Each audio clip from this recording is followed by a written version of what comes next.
bonheur, pour moi, c'est une façon de voir les choses. C'est tout simple, du verre à moitié rempli ou à moitié vide. C'est une façon de voir la vie. Moi, je pars du principe que la vie est très dure. Donc je ne me fais pas d'illusions dès le départ. La vie est un combat. Rien n'est gagné, rien n'est acquis. Tous les matins, il faut repartir pour gagner sa vie, quoi. La gagner pas au sens argent, mais la gagner pour être heureux, justement. Et donc le bonheur, c'est une lutte. Et c'est une façon de voir les choses. Donc à partir du moment où vous partez sur cet esprit, bah, vous n'avez pas de déception, toutes les victoires sont formidables, et puis les difficultés, bah, ça fait partie de la vie. Et je pars du principe que tous les malheurs et toutes les difficultés que vous avez, vous en ressortez toujours meilleur, toujours gagnant. J'essaie toujours de voir le côté positif des choses, même dans des choses très très graves, parce que j'ai eu beaucoup de choses graves qui me sont arrivées dans ma vie. J'essaie toujours de me dire que ça m'a renforcée, que ça m'a rendue plus indépendante, plus coriace, plus joyeuse, et donc c'est vraiment, pour moi, c'est vraiment une question philosophique. Je trouve toujours un peu facile, les gens, ça m'agace beaucoup les gens toujours pessimistes, toujours à l'heure, c'est un truc pour lequel j'ai pas beaucoup d'estime, parce que je trouve ça très facile. Aujourd'hui, il n'y a rien de plus facile que d'aller mal. On est dans une grande crise, moi je suis une écolo convaincue, c'est très facile d'être pessimiste, hein. Quand vous regardez la situation, ça va très très mal. Donc vous pouvez vous dire, oui, et alors ? Ça va changer quoi ? Alors on va tous pleurer, on va tous faire un grand suicide collectif, c'est ridicule. Alors que de se dire, ben ça sera pas la fin du monde, je pense pas, mais c'est sûr qu'on va inventer un autre monde. À partir de là, vous commencez à réfléchir, vous dites, mais c'est génial. C'est-à-dire qu'en fait, notre génération, elle est en ce moment, comme à l'époque des Lumières, finalement, c'est un deuxième siècle des Lumières, elle est en train de réinventer le monde.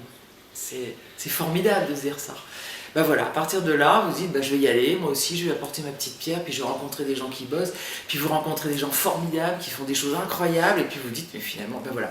Donc c'est juste cette petite mentalité, cette petite façon de vous être juste dit, non, ça ne peut pas être la fin du monde, il peut y avoir autre chose, et à partir de là, ça vous ouvre un univers extraordinaire et plein de rencontres. Donc déjà, déjà il y a de quoi faire. Et vous avez écrit un livre sur le bon sens, Ouais. et vous dites c'est le bonheur, le bon sens c'est le bonheur. Alors, en fait, j'en avais déjà fait un avec Sophie Davant sur le bonheur, qui était un dictionnaire. Et déjà, j'avais adoré parce qu'on avait pris des mots très durs, hein, comme vieillesse, rupture, qui font partie de la vie. Et on avait essayé toujours de voir en quoi une rupture peut vous permettre de rebondir, en quoi le fait de vieillir peut vous permettre de vivre autrement, etc. etc. Et le bon sens, c'est vrai que j'avais envie d'écrire ce livre-là parce que vous vous rendez compte que c'est souvent une question toute bête de bon sens. Le bonheur et les gens qui sont heureux, c'est souvent des gens qui sont pas plus brillants, plus étonnants, mais qui ont souvent un bon sens. Alors tout le monde dit, ah bah ouais, c'est évident. Bah oui, mais faites-le. Alors je vais vous donner un truc tout bête, le truc le plus bête. Les gens heureux, ils soignent leur corps. Tout simplement, ça commence par ça. Hein. C'est quoi déjà au départ de bien vivre ? C'est de bien respirer, de bien manger et de soigner son corps. Mais il y en a tellement peu qui le font pas.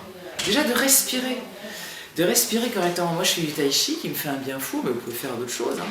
Mais de respirer, comment vous voulez être heureux et bien dans votre tête quand vous êtes comme ça tout coincé, dès que vous avez un truc, vous êtes là, alors du coup vous avez de l'europhagie, vous êtes mal, alors vous allez voir des médecins qui vont vous donner des antibiotiques, puis des mecs qui vont vous mettre des piqûres, alors qu'il suffit tout simplement déjà de bien respirer, de bien manger. Regardez comment les gens mangent mal. Tant que vous bafferez de la viande grasse, des McDo dégueulasses et que vous mangez des bonbons toute la journée, les gens mangent mal, les gens mangent n'importe quoi, mangent trop. Moi, c'est un truc que je comprends pas, quoi. Donc déjà, de se dire, de quoi a besoin mon corps ? Il n'a pas besoin de grand-chose. Les gens mangent beaucoup trop aussi. Moi, un truc qui me choque beaucoup, c'est l'obésité aujourd'hui. C'est la plupart des gens justement vont mal, donc se remplissent n'importe comment, mais au contraire, je pense qu'être heureux, c'est faire le vide. C'est pas de se remplir, c'est de se faire le vide, de réfléchir, d'enlever tout ce qui est en trop, tout ce qui nous pollue l'existence, et puis de garder l'essentiel. Donc d'aller voir un médecin de temps en temps, de faire du sport. Alors ça paraît tout bête, les gens disent ah ouais d'accord, c'est pas un scoop hein, ce que tu nous dis. Ah ouais mais allez-y les mecs, allez-y quoi. Donc voilà, donc du coup on avait envie de faire tout ce bon sens de nos ancêtres que je trouve très, vous savez on se moque un peu toujours des remèdes de grand-mère. Ouais mais quelle intelligence, tous Tous ces, vous savez, il en a plein le dos, ça lui porte sur l'estomac. Tout ça, c'est une espèce de bon sens très intelligent, cette intelligence populaire, animale. L'animal est vachement intelligent. Moi, j'adore les animaux, je suis une fan d'animaux.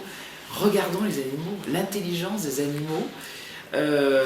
Donc voilà, c'est tout ça qu'on voulait mettre dans ce livre avec un peu d'humour et en disant le bonheur, ça coûte pas d'argent au départ, c'est du bon sens et reprenez, réfléchissez, remettez les pieds sur terre et vous verrez, vous en sortirez beaucoup mieux. Bah, merci beaucoup.